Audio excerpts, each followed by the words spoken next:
Unaware his wife secretly inherited her father's billion-dollar bank, husband abandons his pregnant wife after his mistress faked a pregnancy. The next morning, the bank revelation destroyed him. He didn't just leave. He pointed at her shaking hands, at the tears she tried to blink away, at the ultrasound photo she held like it was her whole future, and he called it a trap. Then he walked out of their small, quiet apartment like it was a cage he had been planning to escape for weeks. That night, Elena Ward stood alone in the kitchen, the faint hum of the fridge, the only sound in the room. The fresh ultrasound picture trembled between her fingers. Her husband, Daniel, had just stood where she was standing now. 30, restless, bitter at his own life, suitcase in hand, eyes already turned towards someone else. "I'm not doing this," he had said, voice hard. "I won't let you tie me down with a baby I never asked for." Behind him, the front door had waited open, suitcase by his side. With one last look full of blame, he stepped into the hallway and didn't look back. He had already made up his mind long before that argument. Tonight was only the moment he finally said it out loud. He thought he was walking toward a better life, toward a younger woman who claimed she might be carrying his child, toward freedom from overdue bills, from the shame of feeling like a failure, from a wife he had convinced himself was small and too comfortable with struggle. He thought Elena would stay exactly where he left her, heartbroken, powerless, and alone with a baby on the way. What he never knew was this: the woman he just abandoned was not only his wife, she was the hidden heir to Ward National Bank, a billion-dollar institution his own coworkers joked about, a bank whose name he saw on billboards and pens and never once connected to his wife's quiet past. The same bank he would soon walk into, desperate and jobless, holding a stack of loan papers and lies, hoping for money to fund his new beginning with another woman. By the time he strutted into that bright marble lobby with Lila on his arm and confidence he didn't earn, someone else was already waiting behind those polished doors. Someone who had cried enough, broken enough, and finally decided to stand in her full power. This is not just a story about a man who chose a lie over loyalty. It's about what happens when the woman he threw away turns out to be the one holding the pen over his future, and the future of every account he thinks will save him. Dear viewers, thank you for being here. If you watch without subscribing, it's like letting Elena's voice be ignored all over again. When you click that button, you stand with every abandoned woman and every unborn child she chooses to protect. Please subscribe now, and tell me in the comments where you're watching from. A sharp sound breaks the silence. A wooden chest snapping shut, the echo tight and final, as if someone is locking away a secret big enough to shake an entire family. 28-year-old Elena Ward, a soft-spoken woman with calm eyes and a tired smile, presses her trembling hands on the lid of the chest.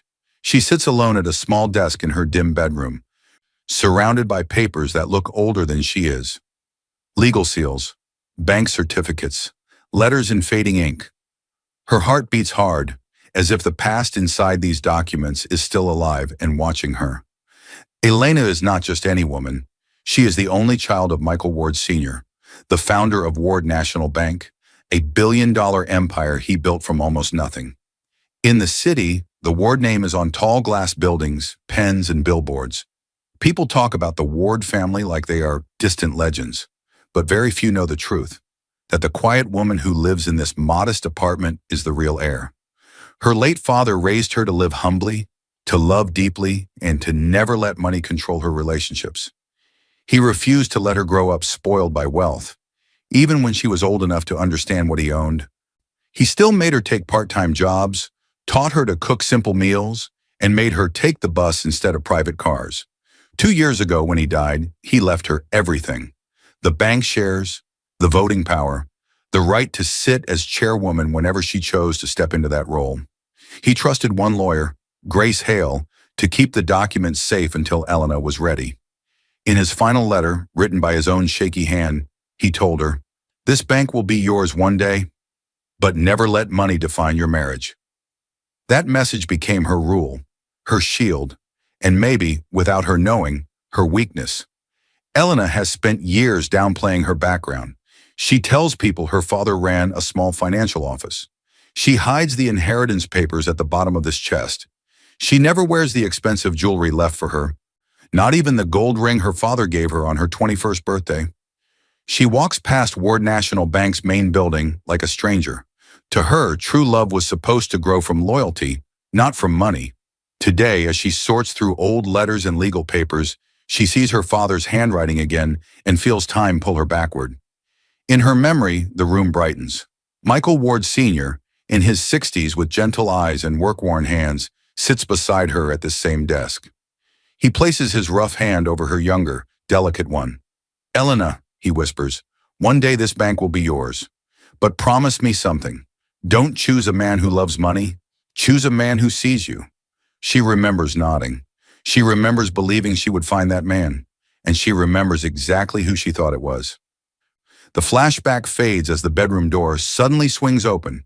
Daniel Ward, Elena's husband, 30, ambitious and always frustrated, steps into the room with heavy footsteps. His shirt is wrinkled from work, his tie half loosened, his face tight with stress. He works as a clerk in a mid-sized company, always feeling ignored, always afraid of staying stuck at the bottom. Daniel does not know her secret. He has never known. "Are you still going through your father's old junk?" he asks, rubbing his forehead. Elena gently closes the chest and slides the lock into place. "They're not junk, Daniel. They're memories." Daniel scoffs. "Your dad should have left you something real. Not letters in some small office no one's heard of." He waves a hand. "We need actual help right now. Bills are drowning us." There it is, the intentional ignorance. The reason he never guessed the truth. When they were dating, Elena had told him her father ran a modest, independent financial office. Once a coworker joked, "Ward? Like Ward National Bank?" Daniel had laughed and repeated the joke to her, and she'd shrugged and answered, "I wish. Different ward, different world." He never asked again.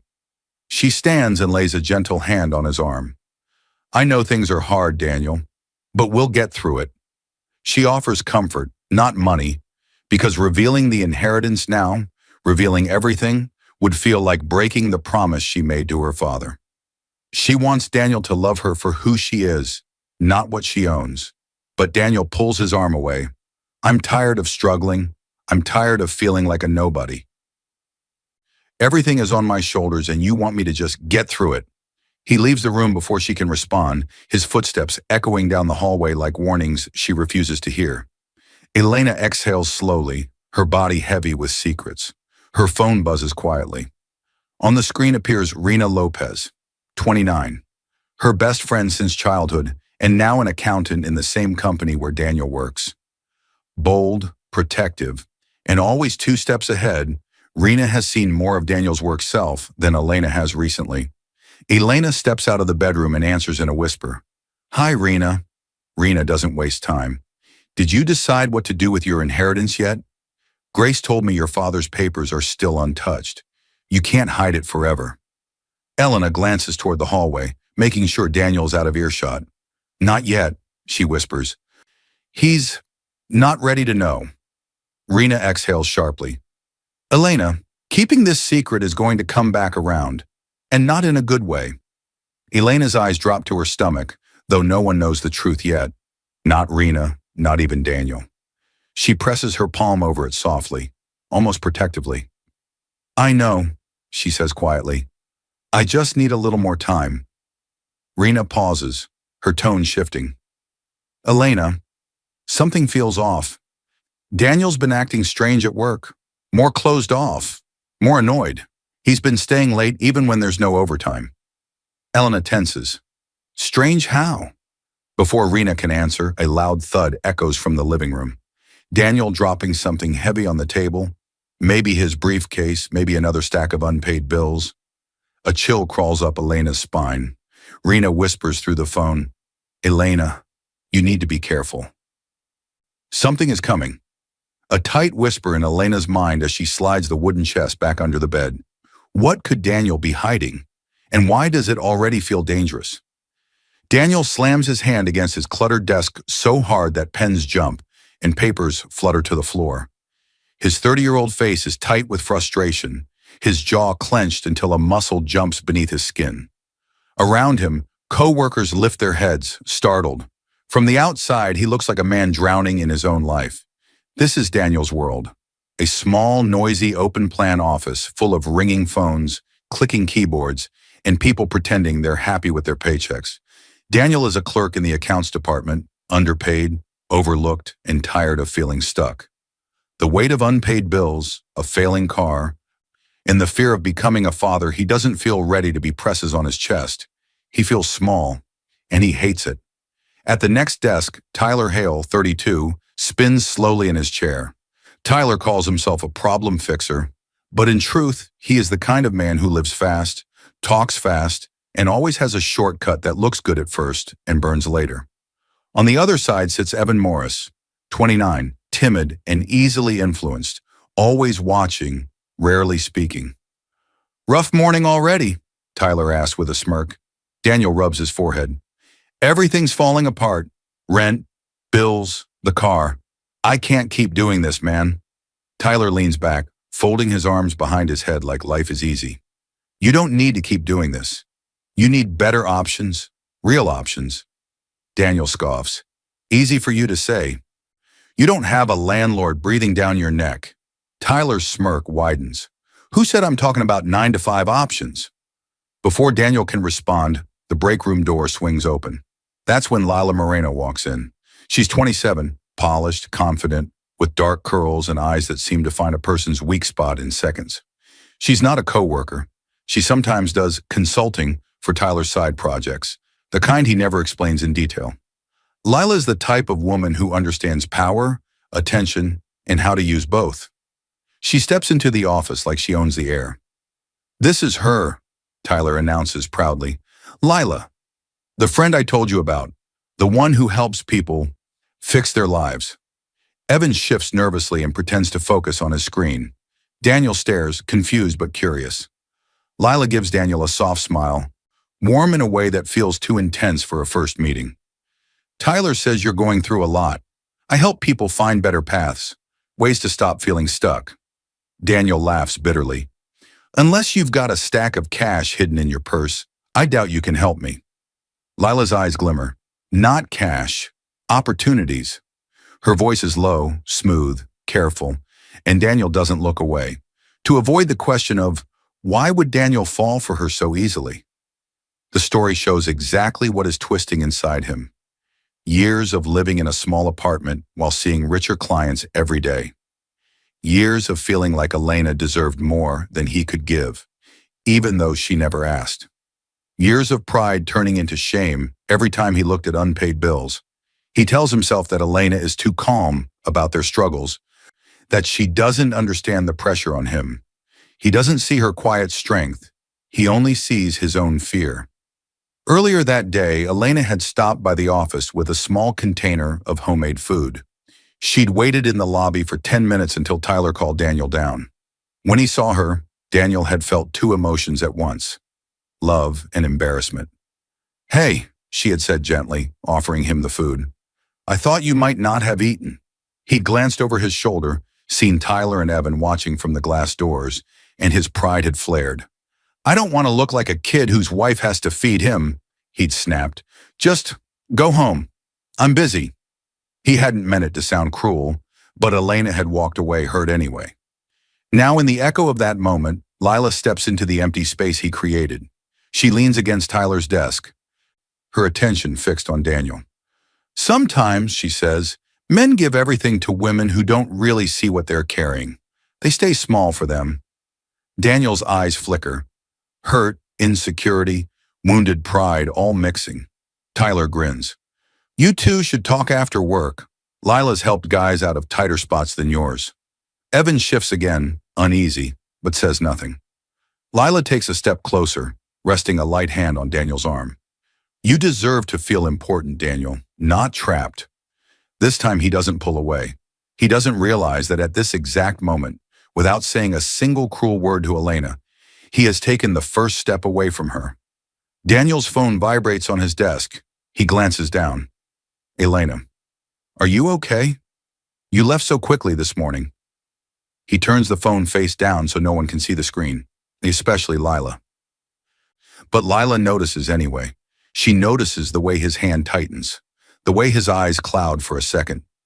Some men, she says softly, spend their whole lives trying to be enough for people who only see their failures. Daniel swallows hard. He doesn't answer Elena's message. He just slips the phone into his pocket. Hours later, as he leaves the office, his thoughts spin. The seed of betrayal has been planted, small but alive. Lila walks beside him down the sidewalk, her perfume surrounding him, her voice a low whisper in his ear. Some women out there, she says, would do anything for a man like you. Daniel freezes, and for the first time, he doesn't think of Elena. As he walks away with Lila, his phone buzzes again in his pocket. Elena trying once more to reach the man who is already halfway gone. This time he lets it ring. A loud, rapid thump-thump fills the dim ultrasound room. The sound is sharp and steady, echoing off the walls. Tiny fists knocking on the world for the first time. Elena lies on the examination table, eyes wide, tears gathering fast. Her fingers twist in the thin blanket draped over her lap, knuckles turning white. Nurse Carla Jennings, early 40s, calm and kind, moves the probe gently across Elena's lower stomach. Carla has done this hundreds of times, but she still treats each heartbeat like it matters. That, Carla says softly, her eyes warm, is your baby's heartbeat. Elena's breath stutters. A tear slips down, then another. The sound is beautiful, strong, alive, real. Joy rushes into her chest, crashing against a heavy fear she can't push away. She wishes Daniel were here. She imagines his hand in hers, his voice whispering that he's ready, that they're in this together, but the chair beside her is empty. He said he had to stay late again. Elena swallows and stares at the screen. A tiny flicker appears. The small shape of a growing life. Carla smiles. Your baby is measuring well. Everything looks healthy. Congratulations. The word congratulations cracks something open inside Elena. She presses her hand to her mouth to keep a sob from escaping. I didn't think this would happen, she whispers. Not now. Not with everything going on. Carla nods like she understands more than Elena says. Life doesn't wait for perfect moments. It just shows up and asks what kind of parent you're going to be. The line hits Elena deeper than she expects, because lately, everything has felt unstable. The tension slowly softens into a quiet, emotional stillness. Later, Elena sits in the clinic lobby, fully dressed, holding the fresh ultrasound photo between her fingers like it's made of glass.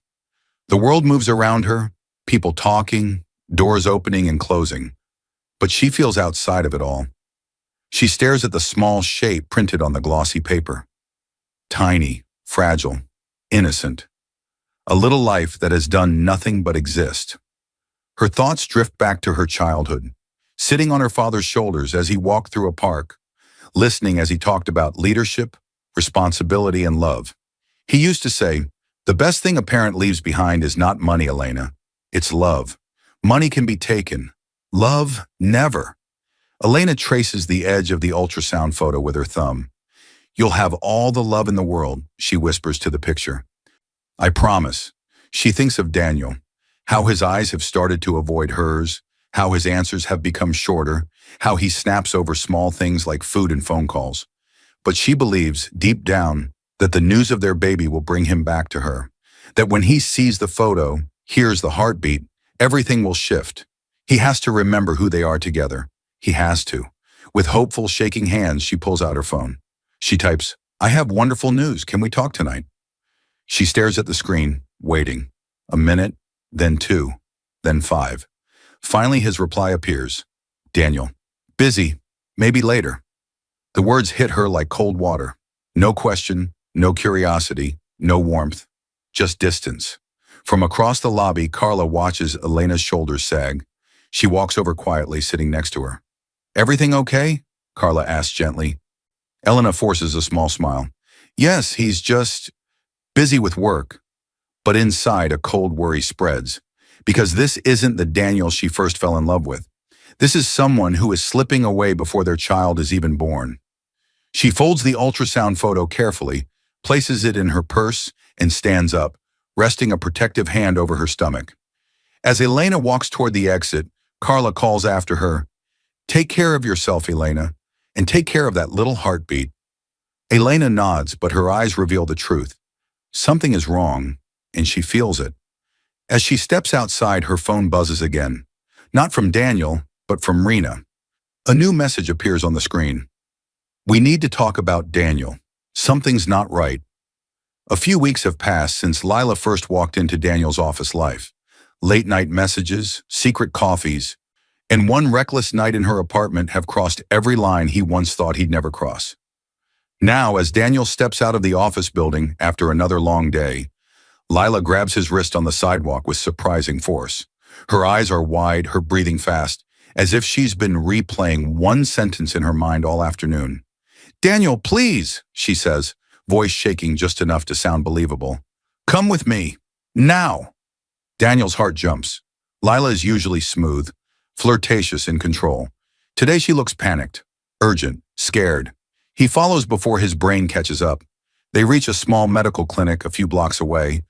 White walls, bright lights, quiet hallways. The smell of disinfectant hangs in the air. Lila pushes the door open and walks straight to the reception desk, one hand pressed dramatically against her stomach. "I think I'm late," she says loudly. Behind the desk sits Megan Riley, 25, soft-spoken and observant. She has worked here for 3 years. She knows how real fear looks, and she knows when someone is putting on a show. "Name?" Megan asks calmly. Lila hands over her ID without looking at Daniel.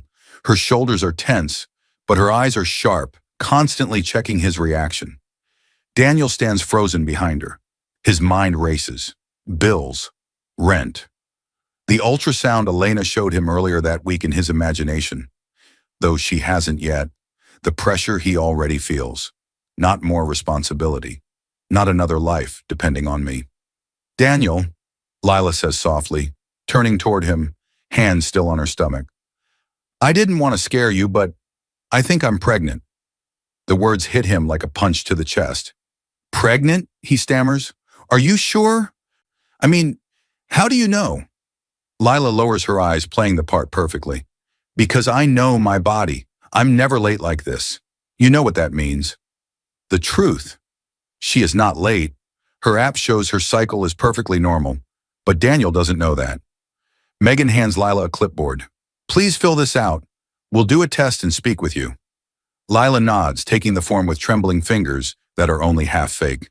Daniel runs a hand through his hair, pacing slowly. "This can't be happening. Elena will—" "I'm not like your wife," Lila cuts in, her voice low so only he hears. "I don't want to trap you. If this is real, I'll figure it out. I just needed you to know." Her words wrap around his deepest fear, that every problem in his life is another chain. To show why Daniel believes her so quickly, the story sits inside his fears. He remembers the small apartment he comes home to, the peeling paint, the humming fridge, the envelope of unpaid bills on the table. He remembers Elena's calm face when she says they'll manage somehow. To her, struggle feels familiar. To him, it feels like failure. He thinks of the life he thinks he deserves, a nicer car, a better home, being respected instead of pitied. Lila has spent weeks whispering that version of his future into his ear. Now she adds one more hook. "I would never use a baby to lock you down," she says, eyes shining. "If you stay with me, it's because you choose me, not because I force you." Daniel's chest tightens. He doesn't notice that every sentence starts with "I." He only notices that she is offering him something Elena never did, a story where he is the one in control. Lila sits to fill out the clinic form and quietly slides her phone under the clipboard. Megan, from her desk, catches a glimpse of the screen. A period tracking app, dates neatly recorded, nothing late, nothing unusual. Lila's thumb hovers over the entries. Delete, delete, delete. In seconds, she creates the illusion of being weeks behind. Megan's brows pinch for a brief moment. She says nothing, but something in her professional mind takes note. And later, when a private investigator comes with a legal request, that memory will matter. Lila finishes the form and stands. "Here," she says to Megan, voice trembling. I need to know for sure." Megan nods. "We'll call you in a moment." Daniel paces the waiting area, running through every dark thought. "I can't handle this," he whispers to himself. I can't afford another burden. I can barely breathe as it is. Lila looks up at him, eyes glassy and perfect. Maybe this is a sign, she says quietly. Maybe life is telling you that you're meant for something different, that you shouldn't spend your whole life with someone who doesn't understand your dreams. He stops pacing. He thinks of Elena bringing him homemade lunch, of the old chest she keeps in their bedroom, of the way she always talks about enough instead of more. He twists those memories into a story where she is the problem and not his own pride. For the first time, he lets a new thought in. Maybe Elena isn't the future I want. Just as Megan calls Lila's name to go for the test, Daniel's phone buzzes. Elena, Daniel, can you come home early tonight? I really need you. It's important. He stares at the message. He doesn't reply. Lila leans close, lips almost brushing his ear. Whatever happens today, she whispers, we'll handle it together. You don't have to stay where you feel trapped. He exhales shakily, half fear, half temptation, and he follows her deeper into the clinic. Not knowing this lie is about to push him into the worst decision of his life. As Megan watches them disappear down the hallway, she frowns and murmurs to herself, this is going to end badly, for someone who doesn't deserve it. The front door slams so hard the walls shake. Daniel storms into the small living room, his face red with a mix of anger and panic. His breath comes fast and uneven. In his fist, he clutches his car keys so tightly that the metal digs into his skin. He hurls them to the floor. They skid across the tiles and crash into the baseboard. Elena flinches at the sound. She stands in the kitchen doorway, wearing a soft sweater, her hands instinctively covering her stomach. She spent the last hour preparing a simple dinner, and on the table behind her sits a small gift box with a ribbon. Inside, folded carefully, is the ultrasound photo. She had planned to tell him the news with a smile, a hug, and a heartbeat, but his rage swallows the warmth. What's wrong? She asked quietly, voice already shaking. Daniel? What happened? Daniel turns on her, eyes wild. Don't pretend you don't know. Elena blinks, genuinely confused. I don't. Please talk to me. He steps closer, pointing a finger at her chest. You're trying to trap me, aren't you? You and your little secrets. You think a baby will fix everything. Her heart stops. Trap you? Daniel, what are you talking about? His breathing grows harsher. He hears Lila's words replaying in his head. Some women use babies to lock men into lives they hate. He mixes those words with the unknown message Elena sent earlier, the one about wonderful news. He makes a decision without asking a single question. It doesn't matter who said it, he snaps. What matters is, I'm done being the fool. I'm done being tied down to a life I never chose. Tears prick Elena's eyes. Daniel, I was going to tell you something tonight. Something beautiful. Please, just listen. He lets out a cold laugh. Beautiful? Let me guess. Something that makes sure I never leave this place? Her throat tightens. Slowly, with shaking fingers, she reaches into her pocket and pulls out the ultrasound photo. She doesn't give the speech she rehearsed. She doesn't open the gift box. She simply holds the photo toward him. I'm pregnant, she whispers. The room goes silent.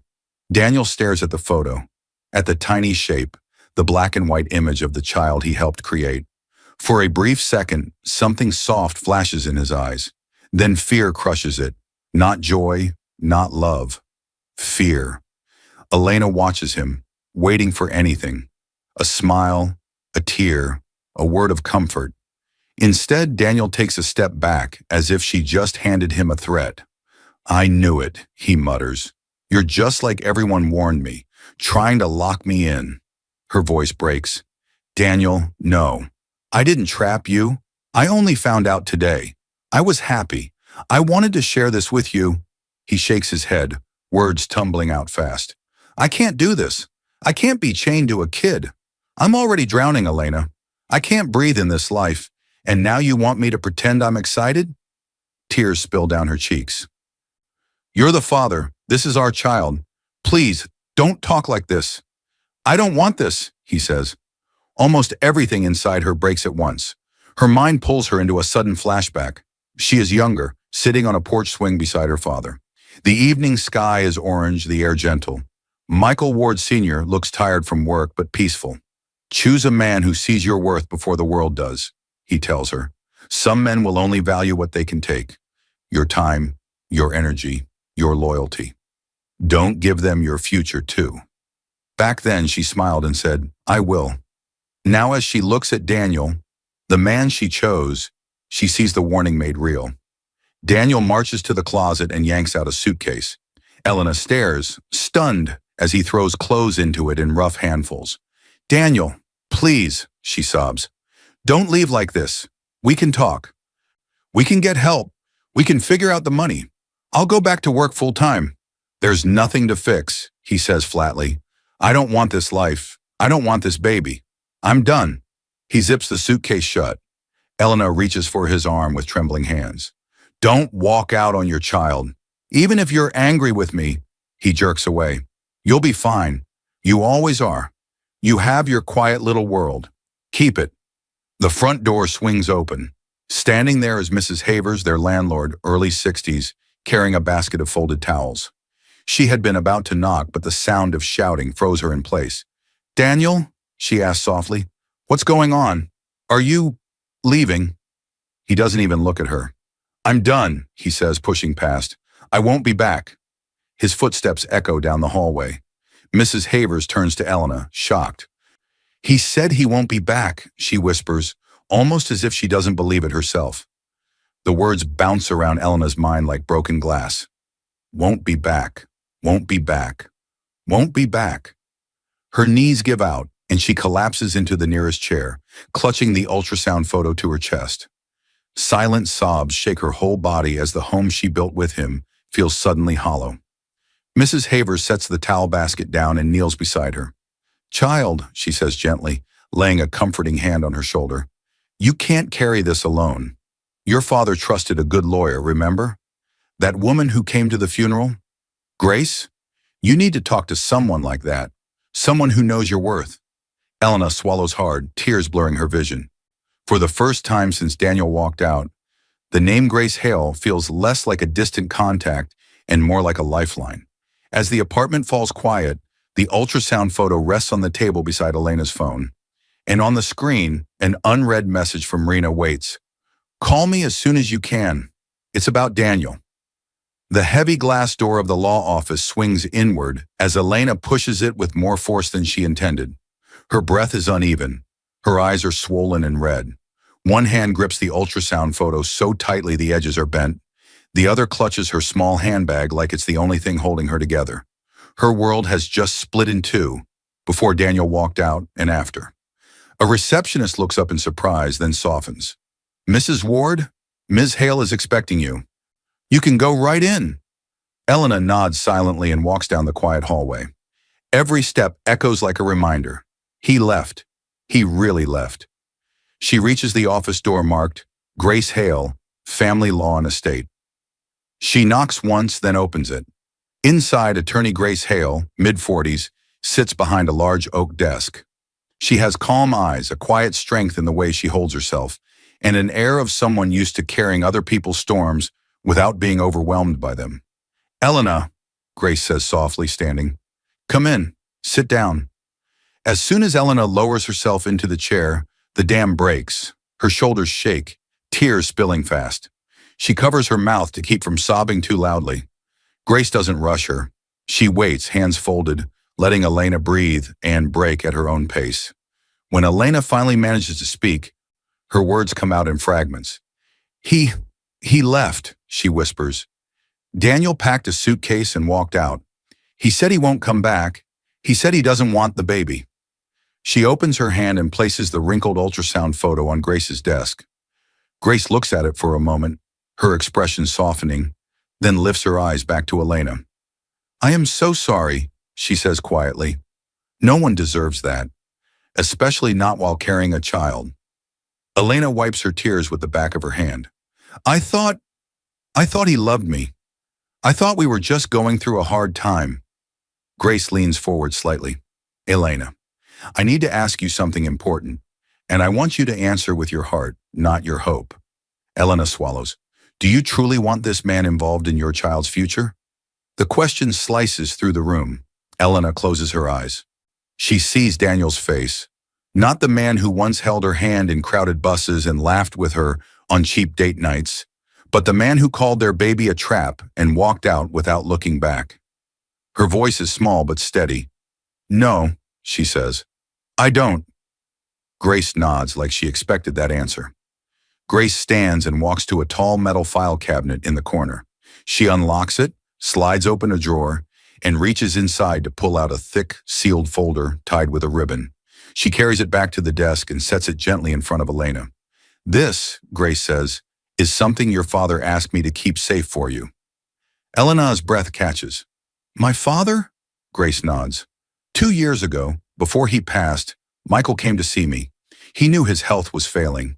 He told me about Ward National Bank, about the shares, about the control clauses.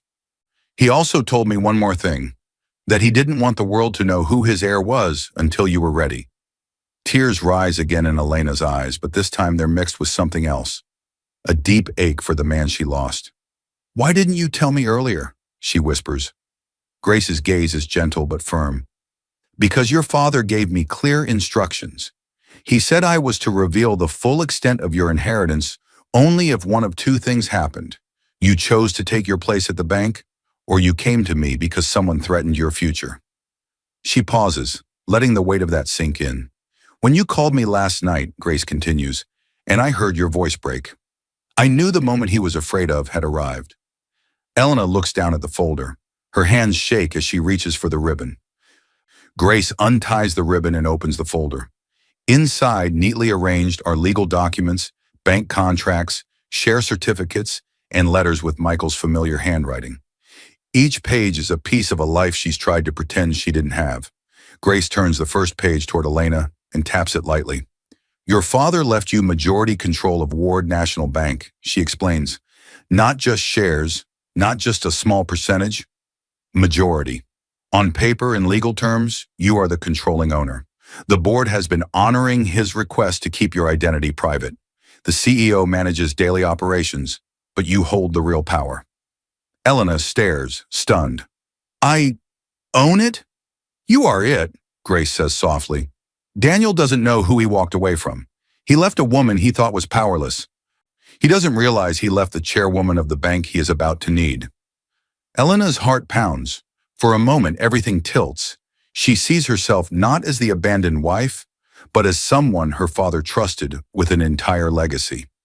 Before she can form words, a sudden knock lands sharply on the office door. Grace frowns. "Come in." The door opens and investigator Jonah Pierce, mid-30s, tall and composed, steps inside. He carries a neutral expression, but his eyes are sharp, the kind that notice everything and forget nothing. "Grace," he says, "sorry to interrupt, but we have a situation." He looks at Elena with quiet respect. "Mrs. Ward, I'm Jonah. Your father hired me years ago for due diligence cases at the bank. Grace asked me to look into Daniel after your call." Elena's fingers tighten around the edge of the folder. "What did you find?" she asks. Jonah steps closer and places a sealed envelope on the desk. "Information about Daniel," he says calmly, "and about the woman he left you for." His next words freeze Elena completely. "You need to see this. It changes everything." Grace closes the inheritance folder gently, leaving it beside the new envelope.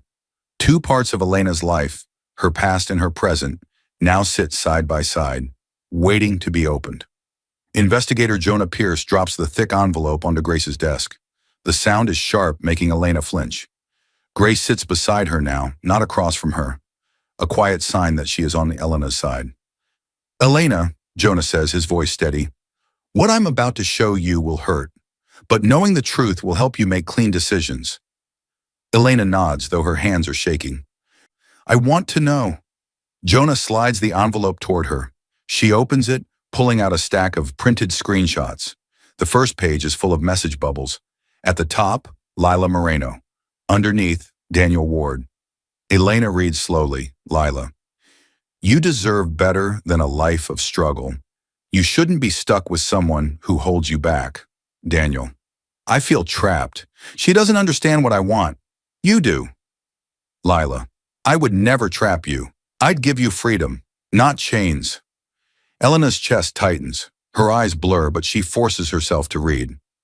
Lila, if something happens, if we have a baby, I'll never use it against you. Daniel, anything is better than this life. I just want out. Elena lowers the paper, tears spilling silently. Jonah's voice is gentle. These were pulled from his work phone. Rena helped. She saw him using the phone carelessly and alerted us. She gave written permission for the IT team to retrieve recent deleted messages he sent over company systems. That's how we got these. Grace squeezes Elena's shoulder. You're not crazy, she says softly. He really was looking for a way out. Jonah pulls out another set of documents, this time typed statements and notes. This, he says, is from Megan Riley, the clinic receptionist. Elena frowns, trying to place the name. Jonah explains, she's the one who checked in Lila the day she dragged Daniel to the clinic. He hands Elena the page. Elena reads, Patient Lila Moreno claims she might be pregnant. She appeared more focused on the man with her than on the actual consultation. She requested a test but left before we could perform or confirm anything. Her menstrual tracking app, which she had open while filling forms, did not show a missed period at that time. Elena looks up stunned. So, she never had proof? Jonah nods. There is no medical record of a positive test, no follow-up appointments. Her so-called pregnancy was built on timing, performance, and emotional pressure. He sets down a photo, a still from the clinic's security footage. Lila sits in the waiting room, tilting her phone under the clipboard. Even in the grainy image, you can see her deleting entries, then clutching her stomach as Daniel watches. Elena's fingers tremble as she covers her mouth. A sob escapes. It was all a lie, she whispers. She lied about a baby, and he believed her more than he believed me. And our real child. Grace leans closer. That is not a reflection of your worth, she says. It is a reflection of his choices. Elena stares at the evidence. Messages, statements, photos. She remembers the look in Daniel's eyes when she showed him the ultrasound. How quickly he called it a trap. How fast he grabbed a suitcase. He never asked her for the truth. He never asked anyone. He chose the story that allowed him to run. Her father's voice echoes in her mind again. Some men only value what they can take. When they're done taking, they leave. She inhales slowly, wiping her tears with controlled movements. I needed to see this, she says quietly. I needed to stop wondering if I pushed him away. You didn't, Jonah says simply. He was already walking out. Lila just gave him a shortcut. Jonah reaches back into the envelope and pulls out one more document. This last piece, he says, is where your worlds cross, your marriage and your bank. He slides the paper to Elena. It's a printed online form from Ward National Bank's internal loan system, flagged by the bank's risk team and forwarded to Grace because of the Ward family name attached. At the top, applicant Daniel Ward, requested amount high, stated purpose, new business venture, joint future plans. In the section labeled marital status, Daniel has checked the box and typed, separated, preparing to remarry. Elena's heart stumbles. Preparing to remarry, she whispers. He submitted this yesterday, Jonah explains. He used your surname and your landlord's address for credibility, and he hinted he had a powerful connection who would soon be irrelevant. Risk flagged it because of the Ward name. That's how it landed in front of us so fast. Elena feels something inside her shift, a line that can't be uncrossed. She is no longer looking at her husband. She is looking at a man who has already started rearranging his life as if she and the child never existed. Jonah studies her carefully. So here's the question, Elena. Now that you know all this, do you want to handle it quietly? Just legal proceedings? No exposure? He pauses. Or do you want the truth to stand in daylight where he can't twist it? Grace watches Elena's face. Elena stares at the loan application, sees the word remarry, feels the ultrasound photo in her bag, feels her father's folder beside her. When she answers, her voice is low but clear. Tomorrow, he walks into a bank believing they don't know who I am. She lifts her chin. I want him to see the truth where he cannot spin it, not in private, in public. Jonah's eyes narrow, impressed. Grace gives a small, proud nod. This, Grace says, will be painful for him. Elena's gaze does not waver. He made choices, she says. Let him meet the consequences. Jonah gathers the papers and slips them back into the envelope, leaving one copy for court. Then we'll arrange it, he says. The branch has already scheduled him for an in-person review because of the loan size. We'll make sure you're there. Not as his wife, but as the bank's true chairwoman. Elena exhales slowly. Grace closes Michael Ward's inheritance folder and sets it beside the envelope of Daniel's lies. Tomorrow morning, Grace says quietly, you won't be the one begging anymore. As Elena leaves the office that evening, a black sedan from the bank's fleet waits at the curb, ready to pick her up at sunrise the next day. A stack of papers slams onto the small dining table in Elena's apartment. The sound echoes in the quiet room like the starting shot of a race that can't be stopped. Elena stands over the table, breathing slowly, her movements careful, controlled. The redness in her eyes has faded to a steady firmness. The ultrasound photo sits beside the inheritance folder in a neat pile of legal documents. Across from her sits Rena Lopez, 29. Her dark hair is pulled back, and her eyes hold a mix of anger and fierce loyalty. She has changed out of her work clothes into a simple sweater, but the energy around her is the same, protective and sharp. Elena, Rena says softly, I still can't believe he walked out like that. But I'm proud of you for going to Grace. Your father would be too. Elena doesn't cry, not anymore. Her face is calm, almost too calm. The kind of calm that comes after a heart breaks, heals over, and turns into armor. She starts organizing the papers into sections. Divorce petition, custody filings, financial evidence. Each page feels less like paper and more like a piece of a boundary she should have set long ago. Are you sure, Rena asks, that you want to face him in public? At the bank? Elena pauses, then looks up slowly. This is not about revenge, she says. It's about truth. He chose to lie in public. He chose to apply for a loan using my name and my landlord's trust. He brought this into the open first. I'm just finishing what he started. Rena studies her for a moment, then nods. It's not mercy you're giving him, Rena says. It's reality. As Elena folds another document, her mind drifts to softer days.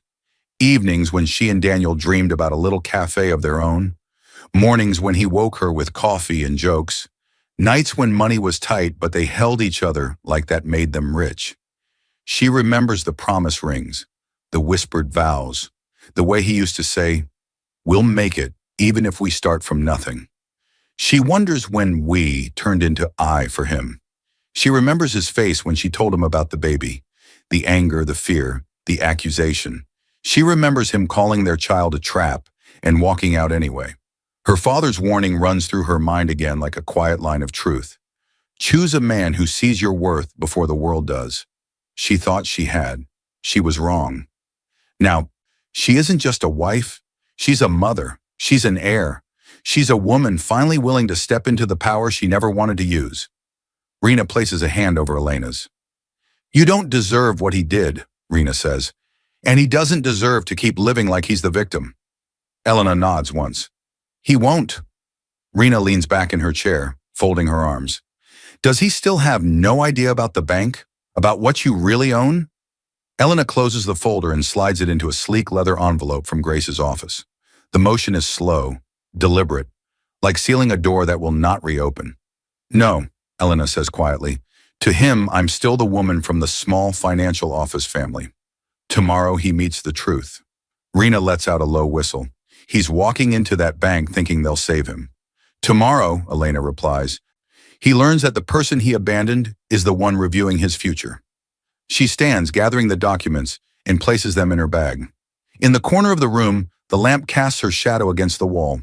Not small, not fragile, but tall and defined. Suddenly her phone buzzes on the table, a message from an unknown number. She taps it open. A photo appears. Daniel and Lila at dinner, his arm around her shoulders, both of them smiling like nothing in the world is wrong. Timestamp? Tonight. Rena gasps. He's out celebrating while you're here picking up the pieces. Elena's jaw tightens.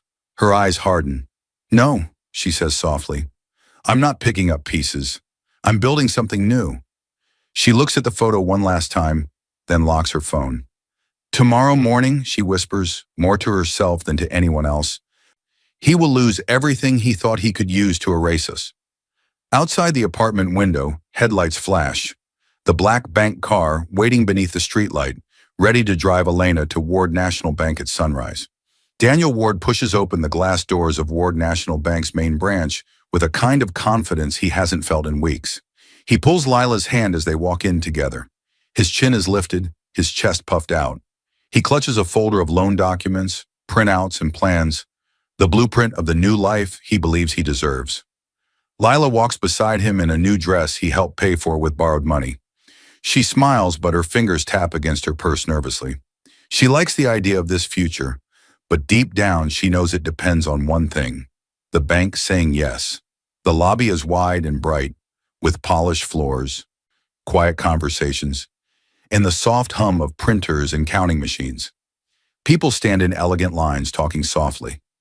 Daniel steps up to the front reception. I'm here for a high-value loan appointment, he says.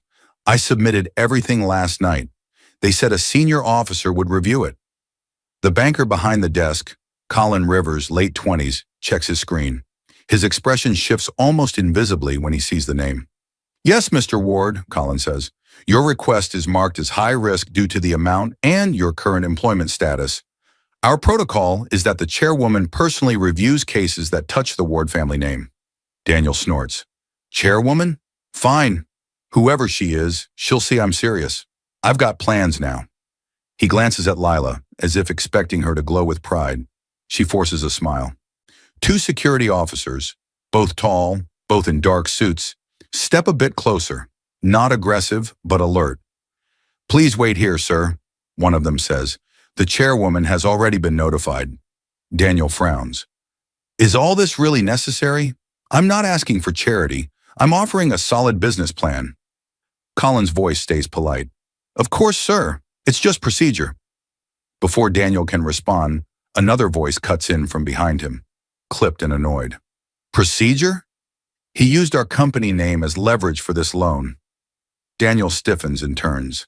Standing a few feet away is Roger Kemp, his boss, early 50s, in a tailored suit. Roger's jaw's tight. His presence alone makes nearby employees straighten. Mr. Kemp? Daniel stammers. What are you doing here? Roger holds up a printed email. I was called by the bank's risk department.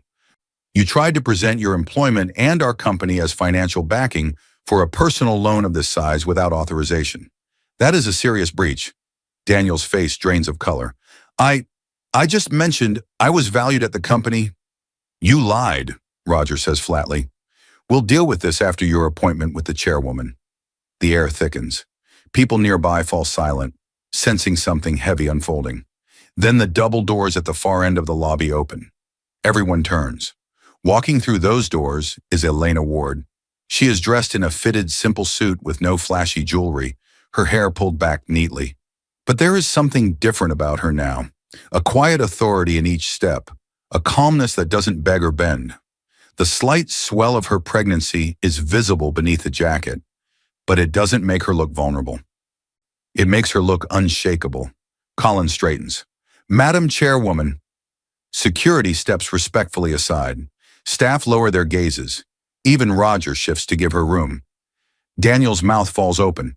Elena, he breathes. She stops several feet in front of him, her expression unreadable. Colin addresses her. This is Mr. Daniel Ward, here for the high-value loan application we discussed. Daniel looks from Colin to Elena, confusion battling panic. Chairwoman, what is he talking about? Elena, what are you doing here? She looks him in the eyes, not as his wife, not as the woman who cried on their kitchen floor, but as the person her father raised her to be. I am the chairwoman, she says, her voice clear and calm. My father built this bank. I inherited it. You walked out on your wife, Daniel. You also walked out on the owner of the bank you're trying to use. A low murmur ripples through the lobby. Lila's face drains of color. Roger's eyes widen as he realizes who she truly is. Daniel staggers back a half step. You own this. Since when? Why didn't you ever tell me? Elena doesn't flinch. You never cared enough to ask, she replies. You were too busy resenting what you didn't have to notice what was already in your home. Elena opens the briefcase she carries and takes out a file, handing it to Colin. Please attach this to his application, she says. Colin opens it, his expression tightening as he reads. With each page, the picture becomes clearer. Copies of Daniel and Lila's messages, Megan Riley's statement about the fake pregnancy, a timeline of Daniel's abandonment, his loan form listing separated and preparing to remarry, documentation of his false use of his employer's name. Colin hands the file to Roger. Roger reads quickly, his face growing more furious. He looks at Daniel.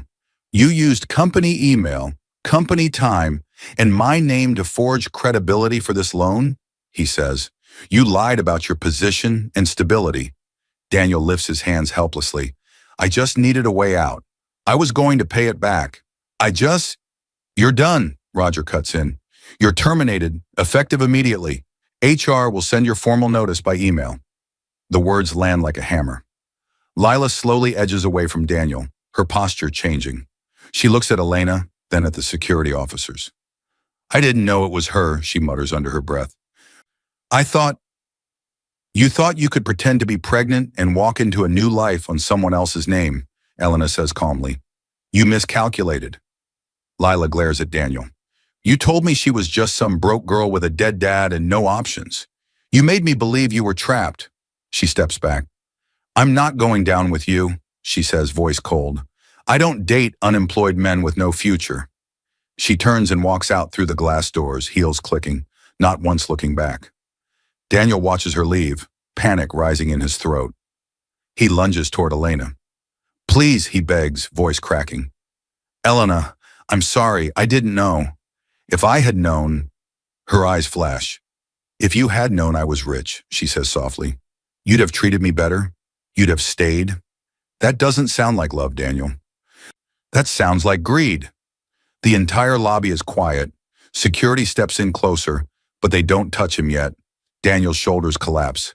Please, he whispers. Don't do this. Don't destroy my life like this. Elena looks at him for a long moment. You did this, she replies. Not me. She nods once to security. Reject the application, she tells Colin. Flag his name in our system as high risk and unethical, and send the full file to Attorney Grace Hale. She'll handle the rest. Yes, Madam Chairwoman, Colin says. Security takes Daniel gently but firmly by the arms. He struggles. Elena, please. Elena, I'm the father of your child. She lifts her chin. You were, she corrects. But our child deserves better than a man who runs from responsibility and believes lies without checking the truth. They escort him toward the exit as customers and staff watch in heavy silence. Daniel's voice breaks. Please don't let this be the end, Elena. But she doesn't follow him. She doesn't chase. She doesn't explain herself. She stands in the center of her bank, not small, not hidden, as the doors close behind him. Roger approaches her carefully. Madam Chairwoman, he says, if there's anything our company needs to do in terms of documenting his misconduct, we'll cooperate fully. Thank you, Elena replies. Grace will contact your HR department. She closes her briefcase with a soft click. Have the legal documents prepared, she says quietly to no one in particular. But Colin hears, and so do the watching staff. Divorce, full custody, appropriate financial responsibility. The court needs to see exactly who he chose to be. Around her, the lobby slowly returns to motion, but everyone knows they've just witnessed a life shatter. This is not the end of Daniel's fall. It's just the most public part. Later that day in Grace's office, a new stack of papers is stamped and filed. Summons, petitions, and evidence bundles, all moving toward the same place, the courtroom. Several weeks later, the large wooden doors of the courthouse swing open and Daniel Ward steps inside. He wears an ill-fitting suit. His hair is messy, his eyes hollow from sleepless nights. Since the bank incident, he has lost his job, his lover, and his reputation. 2 courthouse security officers walk behind him, not because he's dangerous, but because they've seen men in his state before, desperate, unsteady, clinging to the last hope of mercy. Inside the courtroom, The benches are half full, a mix of curious locals, a few bank employees, and staff from Daniel's former office. Word about the bank confrontation spread faster than any rumor. Some people are here out of concern. Others come to see if the stories were true. At the front, on the raised platform, sits Judge Roswell, early 50s, known for being firm but fair. He flips through the thick file in front of him, reading page after page, his expression growing heavier. On the right side of the courtroom, at the petitioner's table, sits Elena Ward. She is dressed in a simple black dress and a neat blazer. Her pregnancy is more visible now, but she carries it with quiet grace. Her hands are folded calmly on the table. Beside her sits Grace Hale, composed, attentive, several organized folders and tabs laid out in front of her. On the left side sits Daniel, alone. Lila is nowhere in sight. She sent a short message weeks ago. "We should take a break. I need to think about my life." She never called again. Daniel's eyes keep drifting to Elena. She no longer looks like the woman who begged him not to leave. She looks like someone who has accepted what she cannot change. "Elena," he whispers hoarsely, even though he knows he shouldn't speak yet. "Please, don't do this. I was confused. I made mistakes. I'm sorry." Elena hears him. She doesn't answer. Grace leans in and whispers, "You don't have to respond to him." Elena nods, eyes forward. Judge Roswell clears his throat. The murmurs in the courtroom fade. "Mr. Ward," the judge begins, "I have reviewed the evidence submitted by Mrs. Ward and her counsel." Daniel swallows. The judge lifts a stack of documents, printouts of messages, statements from Megan Riley, the investigator's report from Jonah Pierce, the bank's internal notes, and Daniel's loan application indicating separated, preparing to remarry. "Your messages show clear emotional abandonment and intent to leave your wife before any attempt at reconciliation," Judge Roswell says.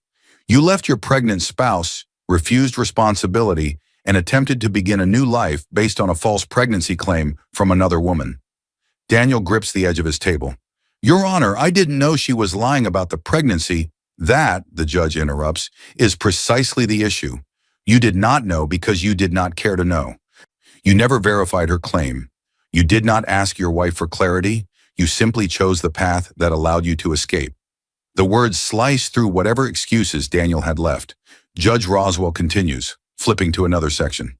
"Additionally, you misused your employer's name and position to attempt to secure a large personal loan from your wife's bank without disclosure under false pretenses. That places this case on more than just a personal level." The courtroom is quiet enough to hear a cough in the back row. The judge turns his attention to Elena. "Mrs. Ward," he says, "do you wish to pursue full custody with limited or no visitation rights for Mr. Ward at this time?" Elena's throat tightens, but her voice is clear. "Yes, Your Honor," she says. "I do. For our child's stability and safety. I don't want him in and out of their life, making promises he can't keep." Daniel shakes his head, panicked. "No, please, Your Honor. I can change. I'll be better. I'll provide. Mr. Ward," the judge says firmly, raising a hand, "you will have your chance to speak, but I will not ignore what you have already done." A long silence follows. Then Judge Roswell delivers his decision. Custody of the child is granted to Mrs. Elena Ward, with no visitation rights granted to Mr. Daniel Ward at this time.